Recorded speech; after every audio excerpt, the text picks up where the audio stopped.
So, Chicago Bears in 2019, after all the hype coming into this year, after 12 wins, 4 losses last year, winning the NFC North last year, a year later, they missed the playoffs. Right now, they're 7-7. But after yesterday's loss in Green Bay, after Minnesota won out in Los Angeles against the Chargers, the Bears season will end in 2 weeks. Very disappointing. Probably the most disappointing team in the NFL. For a team that a lot of people picked to contend for a Super Bowl. Well, were they close to a Super Bowl contender? Now, defensively, were they as good this year? No. Vic Fangio left, right, to become the head coach of Denver. They brought in Chuck Pagano. They're still a top 10 defensive team. They were what? 8th, 9th in the league in total defense. But you look at that defense. Khalil Mack had a down year, not as impactful as last year. Eddie Jackson had a tough year this year.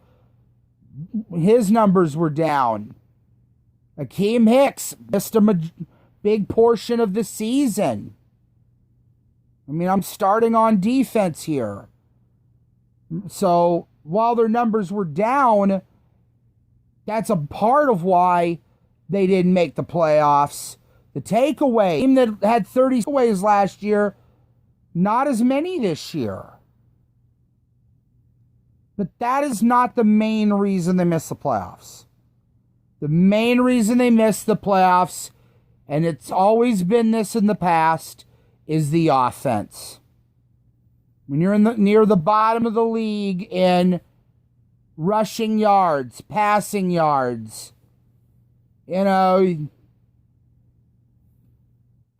things like that, you're not going to go anywhere. Matt Nagy, definitely to blame for the problems, but so is their quarterback, Mitchell Trubisky, who needed to take that big step this year and really didn't. Now, yes, he was playing hurt with a left shoulder injury for a big portion of the season, but a lot of his flaws that go back to college really started to show. Accuracy down the field, a big issue. His inability to make good throws from the pocket. His field of vision isn't very good. Not to mention, the other thing that's a big issue for him, reading defenses. Remember what scouts said. Look, this is a guy that had 1 year playing college. Those QBs, you know what? They don't pan out at the NFL level.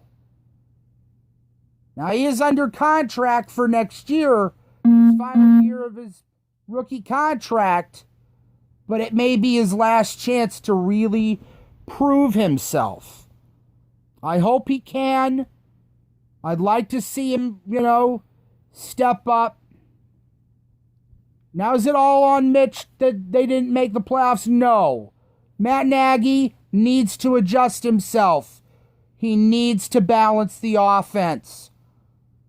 Not being able to run the football in the NFL, it's going to hurt you.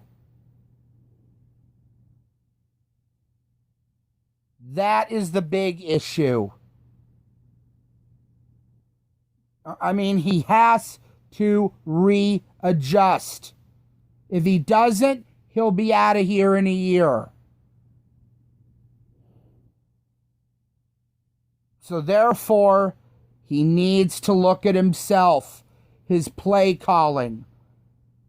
If I were him, I would bring in someone who's more experienced in calling plays. I usually do not like seeing head coaches call plays. because a lot of them, they just aren't experienced at it. Matt Nagy doesn't have much experience calling plays. He only did it starting in 2017, mid-season for the Chiefs. So he either has to change what he's doing, adjust. You can't have Mitchell Trubisky throwing the football 40 times or 50 times and you're only running the ball 10 times in a game. That is not going to get it done in this league. Then you add the other issues with the offense. Slow starts were a big issue. Red zone chances missed. Remember, I went to the game against the Chargers. They were 1 for freaking 5 in the red zone. Combine that with Eddie Pinheiro missing 2 kicks, including a game winner as time expired. The Bears had numerous games this year that they could have won if their offense just showed up. Opening night, week 1. Remember, their offense didn't do anything that night, and that was just the beginning. They weren't much better against Denver, but they found a way to win that one. They were really good against the Redskins. They were okay against Minnesota, but they won those games. Then they went to Oakland. That's when the troubles really started. Even more. They lost to the Oakland Raiders in London in a game when the offense didn't show up until the third quarter. That cost them. They had a bye week. They came out of the bye, they were flat, and they got pummeled by the Saints. A week later, when I went, as I said, missed opportunities in the red zone, they lost that game because of it, not to mention the kicking game let them down. You move further along. They lost to Philly. Offense didn't show up till the third quarter yet again. They didn't show up yesterday either. Too many times the offense let them down. It's a big reason why they missed. It's not because of talent. It's because Mitch's weaknesses. Accuracy throwing a ball downfield. Matt Nagy not calling plays according to Mitch's strength. Mitch is not a pocket passer, damn it. He never was. How can you expect him to be something that he never was and probably never will be? He's better when he's on the move. So every play that he's going to throw the ball, he has to be on the move.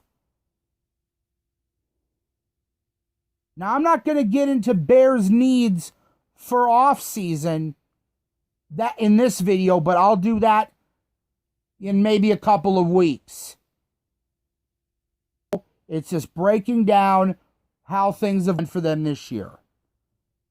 Defense, not as good. They were still a top 10. They had some injuries on the defense. Some on offense. That also hurt. Gabriel wasn't healthy. Trey Burton wasn't healthy all year. A couple of big weapons. That certainly hurt the offense. Kyle Long, again, another injury-riddled season. He's probably done for his career. So, yeah, I mean, the Bears are going to have a lot of things they're going to have to address this offseason if they want to be back in the playoffs in 2020. But I'll talk about them at a different time. So I just want to say, hey, it was disappointing, but hopefully 2020 is better. We'll see what happens, and bear down, guys.